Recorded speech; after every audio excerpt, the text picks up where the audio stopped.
ሰላም ደናችሁልኝ ሂዳይስ ኪችን ነኝ። ዛሬ የመጣሁት ቲክቶክ አዋርድ ላይ በምግብ ሙያ ዘርፍ እጩ አድርጋችሁ ስለመረጣችን ከልብ ላመሰግናችሁ ነው። በዛውም የኔ መሰለ ቆንጆ የሚጣፍጥ ዶናት ካለ እንቁላል፣ ካለ ቅቤ፣ ካለ ወተት እናዘጋጃለን። እንዲሁም ደግሞ ለዶናቱ የሚሆን ቤት ውስጥ የተዘጋጀ ቸኮሌት በቀላል መንገድ እናዘጋጃለን። እንደምትወዱት ተስፋ አደርጋለሁ። ወደ አሰራሩ ነው። እርሾ እንጨምራለን።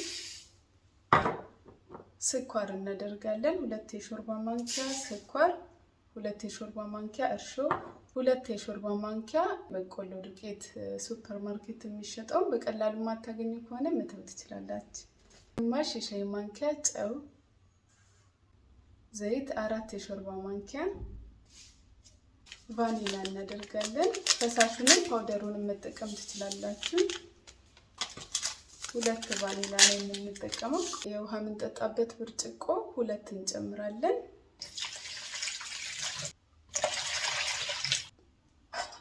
አንድ ላይ እናደርጋለን። ዱቄት አጠቃላይ 4 ኩባያ ነው የምንጠቀመው። እንዳስፈላጊነቱ ደግሞ እየጨመርን ማየት እንችላለን።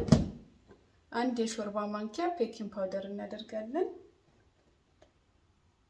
ከመቀላቀላችን በፊት መጀመሪያ ፓውደሩንና ዱቄቱን አንድ ላይ እናዋህዳለን።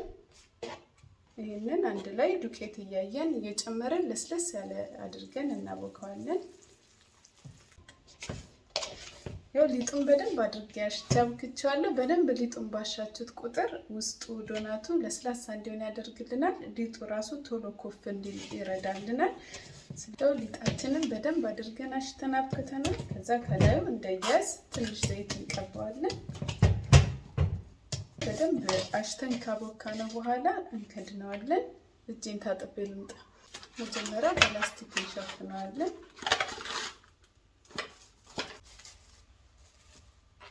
ጨርቅ ብናደርግበት አየር እንዳይገባበት ቆንጆ ያደርግልናል። ኩፍ እስኪል ወይም ደግሞ ከ1 ሰዓት በኋላ እንገናኝ። 1 ሰዓት በኋላ ይኸው ሊጣችን በደንብ ኮፍ ብሎልናል። ከዛ ሊጡን እንመልሰዋለን።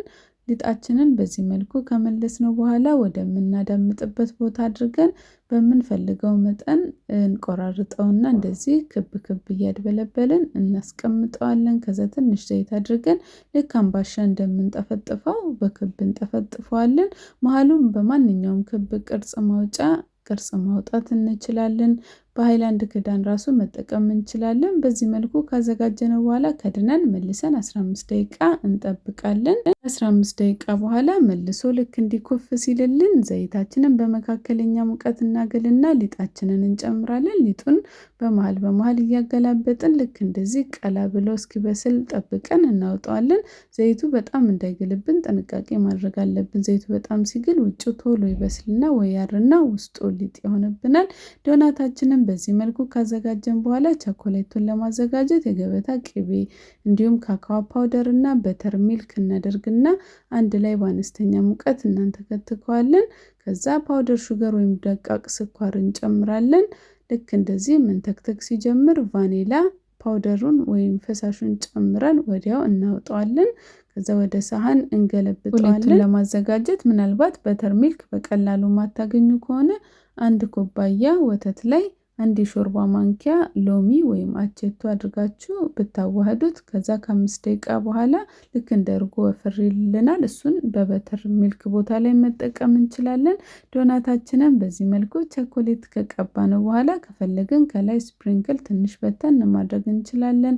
ቸኮሌት ደግሞ ለማይፈልግ ሰው ዶናቱን ምንም ሳንቀባ በዚህ መልኩ ቀለል አድርገን ማቅረብ እንችላለን። እንደውም ከቸኮሌቱ ይልቅ እንደዚህ ባዶ ዶናት በጣም ነው የሚጣፍጠኝ።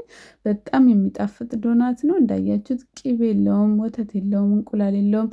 ለጾም ወቅት ራሱ ቆንጆ አማራጭ ነው። ጣዕሙ ኢትዮጵያ ውስጥ ብዙ ጊዜ ካፌ ላይ የምንበላው የሚጣፍጠውን ዶናት ነው። ሰርታችሁ ሞክሩት፣ ትወዱታላችሁ። ስለተከታተላችሁን ከልብ አመሰግናለሁ። ቲክቶክ አዋርድ ላይ ደግሞ ስራዬን አይታችሁ ወዳችሁ ይገባሻል በርቺ ለምትሉኝ ከፕሮፋይሌ ስር ሊንክ አስቀምጬላችኋለሁ። 2 ደቂቃ ስራ ናት። ቮት ብታደርጉ በጣም ደስ ይለኛል። ከትህትና ጋር እጠይቃችኋለሁ። በሌላ ስራ ቪዲዮ እስከምንገናኝ ቻው።